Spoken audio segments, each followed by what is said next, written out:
قرآن شریف میں ہم قرآن سے بات شروع کرتے ہیں. سورہ توبہ آیت نمبر 59 میں اللہ تعالیٰ ارشاد فرماتے ترجمہ: اور کیا اچھا ہوتا اگر وہ اس پہ راضی ہوتے جو اللہ اور اس کے رسول نے ان کو دیا. اب یہاں پر اللہ تعالیٰ فرما رہے ہیں یہ بہتر ہوتا، یہ کیا اچھا ہوتا، یعنی یہ بہتر ہوتا اگر وہ اس پہ راضی ہوتے جو اللہ اور اس کے رسول نے ان کو دیا.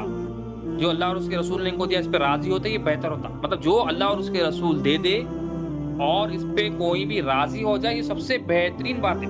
یہ ایمان والے کی علامت ہے کہ جو اللہ اور اس کے رسول سے اس کو مل جائے اور وہ اس پہ راضی ہو جائے. راضی ہونے کا تعلق اس سے ہوتا ہے، دل سے ہوتا ہے. مطلب دل قبول کر لے، ہاں مجھے اللہ اور اس کے رسول سے ملا، میں اس پہ راضی ہوں. ناراضگی کا اظہار نہ کرے، اعتراض نہ کرے.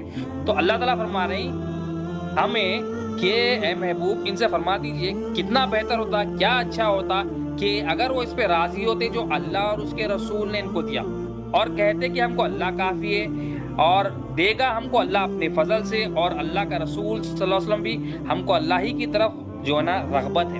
ابھی آیت کا شان نزول کیا ہے؟ اس سورہ توبہ آیت نمبر 59 کا شان نزول یہ ہے کہ ایک مرتبہ نبی کریم صلی اللہ علیہ وسلم مال غنیمت تقسیم فرما رہے ہیں. مال غنیمت سرکار دو عالم صلی اللہ علیہ وسلم جو ہے نا تقسیم فرما رہے ہیں. تو ایک شخص اس میں جو تھا سرکار دو عالم صلی اللہ علیہ وسلم کی اس تقسیم پہ راضی نہیں تھا، اور اس نے ایسا جملہ یوز کیا کہ اس نے کہا یا محمد صلی اللہ علیہ وسلم عدل اور انصاف کے ساتھ تقسیم فرمائی. اب یہ اتنا خطرناک جملہ ہے، ایمان کو پھاڑ دینے والا جملہ ہے، کفریہ جملہ ہے، ایسا جو ہے نا بے ادبی والا جملہ ہے. سرکار دو عالم صلی اللہ علیہ وسلم تقسیم فرما رہے ہیں مال غنیمت، اور یہ شخص کہہ رہا ہے کہ یا محمد صلی اللہ علیہ وسلم، نام سرکار کا نام لے کر کہہ رہا ہے کہ عدل اور انصاف کے ساتھ تقسیم فرمائیے. ہمارے آقا صلی اللہ علیہ وسلم انصاف فرمانے والے، عدل فرمانے والے، پوری زندگی مبارک 63 سال کی ہمارے آقا صلی اللہ علیہ وسلم کی عدل اور انصاف پہ گزری. سرکار دو عالم صلی اللہ علیہ وسلم کے انصاف اور عدل کی خالی مثال آپ بچپنے میں دیکھیے کہ حضرت حلیمہ رضی اللہ تعالی عنہا کے سینے مبارک سے دودھ نوش فرما رہے ہمارے آقا صلی اللہ علیہ وسلم. سینے کے ایک حصے سے دودھ نوش فرما رہے ہمارے آقا صلی اللہ علیہ وسلم، دوسرے حصے سے حضرت حلیمہ رضی اللہ تعالیٰ عنہ دینا چاہ رہی ہے دودھ، مگر سرکار دو عالم صلی اللہ علیہ وسلم نہیں لے رہے. بعد میں آپ سمجھ جاتی ہے کہ نبی کریم صلی اللہ علیہ وسلم ان کے جو بیٹے رضائی بھائی حضرت عبداللہ رضی اللہ عنہ کے لیے دودھ چھوڑ رہے ہیں. یہ ہمارے آقا صلی اللہ علیہ وسلم انصاف فرمانے والے، تو ہمارے آقا صلی اللہ علیہ وسلم کی تقسیم سب سے بہترین تقسیم ہوتی ہے اور ہمارے لیے بہتر ہوتا ہے. تو یہ شخص کہہ رہا ہے یا محمد صلی اللہ علیہ وسلم آپ اس تقسیم میں عدل اور انصاف فرمائیے. مطلب یہ بڑی ڈینجر بات ہے. یہ ایسا جملہ ہے کہ سرکار کا تو اعلیٰ مقام ہے کہ سرکار کے غلاموں کے سامنے بھی ہم یوز نہیں کرنا ہے، کہ بڑا بے ادبی والا مجھے، جو اولیاء اللہ ہوتے ہیں، جو کامل پیر ہوتے ہیں، جو ادب والے، جو سرکار کے عاشقاں ہوتے ہیں، ان کے سامنے بھی یہ جملہ یوز نہیں کرنا. یہ تو سرکار کا تو بہت ہی اعلیٰ مقام ہے. یہ عام جو ایمان والے، جو خاص سرکار کے عاشق ہوتے ہیں، محبوب ہوتے ہیں، غلام ہوتے ہیں، ان کے سامنے بھی ہم یوز نہیں کر سکتے اتنا.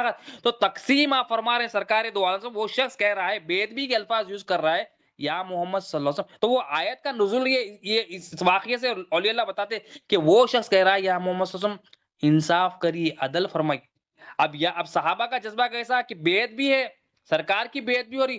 حضرت عمر فاروق رضی اللہ عنہ جلال میں آ جاتے، سرکار سے ارشاد فرماتے یا رسول اللہ صلی اللہ علیہ وسلم مجھے اجازت فرمائیے کہ میں اس کو قتل کر دوں. سرکار دو عالم صلی اللہ علیہ وسلم سے جب یہ سنتے تو فرماتے اے عمر ایسا نہ کہو، اس کی جو ہے نا یہ کیا ہے اللہ کے ارادے کے خلاف ہے. اللہ کا ارادہ یہ نہیں قتل کرنا، اس کو اللہ کا ارادہ نہیں. اللہ کے رسول صلی اللہ علیہ وسلم حضرت عمر فاروق رضی اللہ عنہ روک دیتے تھے اور فرماتے ہیں کہ یہ اس کی نسل میں سے لوگ نکلیں گے. اب وہ سرکار دو عالم صلی اللہ علیہ وسلم اس کی نسل قتل سے تو روک دیے، لیکن فرما رہے ہیں کہ اللہ کا ارادہ ہے کہ قتل نہیں کرنا، اللہ کا حکم ہے قتل نہیں کرنا.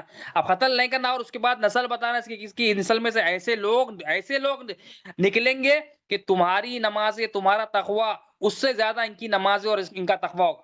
بظاہر ان کی نمازیں اور ان کا تقوی سب سے اعلیٰ ہوگا تم سے، مگر دین سے ایسے خارج ہوں گے جیسا تیر شکار سے خارج ہوتا ہے. اور یہ مطلب بے دین لوگ ہوں گے اور قرآن ان کے حلق سے نہیں اترے گا. اب آقا علیہ الصلوۃ والسلام ان کی نشاندہی بتا رہے ہیں، اور اس کا پھر یہ آیت شریف نازلی، پھر اللہ تعالیٰ فرما رہے ہیں کہ کتنا بہتر ہوتا، کتنا اچھا ہوتا یہ لوگ جو ہے نا راضی ہوتے اللہ اور اس کے رسول سے.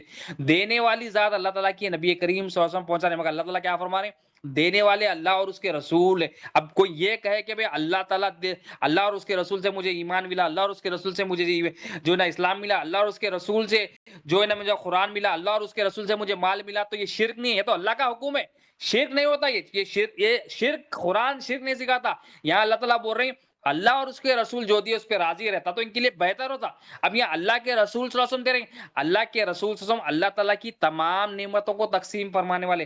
ہمارے آقا صلی اللہ علیہ وسلم کو اختیار دیا اللہ تعالیٰ نے۔ ہمارے آقا صلی اللہ علیہ وسلم کی شان ہے کہ اللہ تعالیٰ کی نعمتوں پہ جو ہے نا تقسیم فرمانے والے